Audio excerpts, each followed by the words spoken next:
अस्सलाम वालेकुम 5 क्लास। आज हम सबक नंबर 3 ट्रक किसने निकाला की मशक करेंगे। सबसे पहले इसके अल्फाज मायने हैं पुल, पानी पर से गुज़रने का रास्ता या लाइन वगैरह के ऊपर से गुज़रने का रास्ता।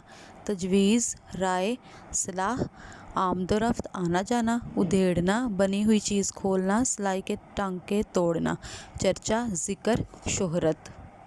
साबके ऐसे हरूफ या अल्फाज जो किसी लफ्ज़ से पहले आते हैं और इसके मायने में तब्दीली पैदा कर देते हैं साबके कहलाते हैं। मसलन खुशबू में लफ्ज़ खुशबू साबका है। दिए गए साबका से 5 अल्फाज बनाकर दायरों में लिखे। बा से लफ्ज़ बनाना है बाकिरदार, बाशऊर, बाबरकत, बाइखलाक, बाअदब। अराब बदलने से मायने की तब्दीली। कुछ अल्फाज ऐसे होते हैं जिनके अराब बदलने से उनके मायने बदल जाते हैं। जैसे पुल का मायने है पानी पर से गुजरने का रास्ता, जबकि पल का मतलब है लम्हा, पलक झपकने तक का वक्फा। दिए गए अल्फाज के जुमले बनाकर हमने इनका मफहूम वाज़ेह करना। सबसे पहले लिखा हुआ है पेरे पर, ये एक कबूतर का पर है। पे पेशरेपुर, खाली जगह पुर करें। काफ ज़बर लाम कल, कल हम लाहौर जाएंगे।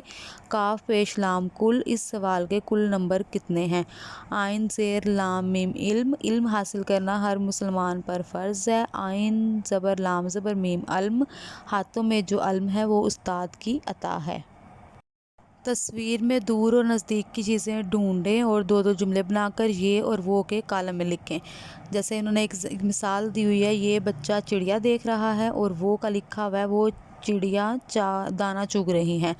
ऐसे हमने मज़ीद 2 जुमले बनाने हैं। ये से ये बच्चा फूलों को देख रहा है, वो से वो फूल हवा में हिल रहे हैं।